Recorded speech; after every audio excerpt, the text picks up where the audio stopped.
this video, I'm going to go over Amiya Srinivasan's critique of effective altruism. I think there's various different ways you can frame what's going on in this article by Srinivasan, which is titled Stop the Robot Apocalypse.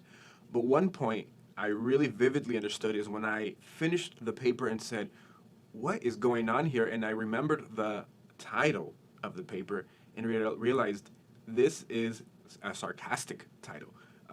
Srinivasan's not worried about a robot apocalypse, but you should ask who is worried about stopping the robot apocalypse.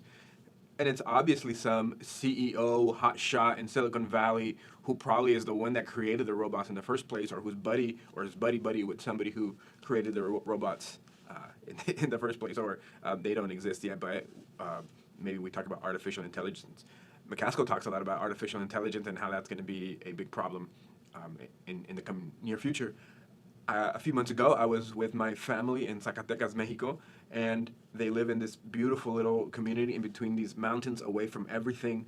I think the population is so small, there's probably more farm animals than people there living. If I were to go there today and say, great news, I've got funding to research how to stop the robot apocalypse, they would say, yeah, that's great, but we haven't had a Wi-Fi for like half the year or for a whole year. I think this is Srinivasan's point, that the effective altruism movement is sort of encouraging the wrong sort of thing. And so I found this quote very captivating. It says that effective altruism doesn't try to understand how power works, except to better align itself with it. In this sense, it leaves it as it is. This is no doubt comforting to those who enjoy the status quo. All right, and there's this other critique from Srinivasan in the article, and this is the story of McCaskill, who went to a hospital in a needy country to see if he would donate to that hospital or somewhere else. And he recounts this vivid emotional experience where the patients welcomed him, they hugged him, they thanked him for coming, and they were just so glad he had gone there. And at the end, he said, yes, I connected with them. Yes, I felt their situations. But did I donate to them? I didn't, because there was a better place to donate, one that he had not gone to. And that would be more maximizing. His contribution would do most good in that other place. And I think Srinivasan saying that's the problem with effective altruism.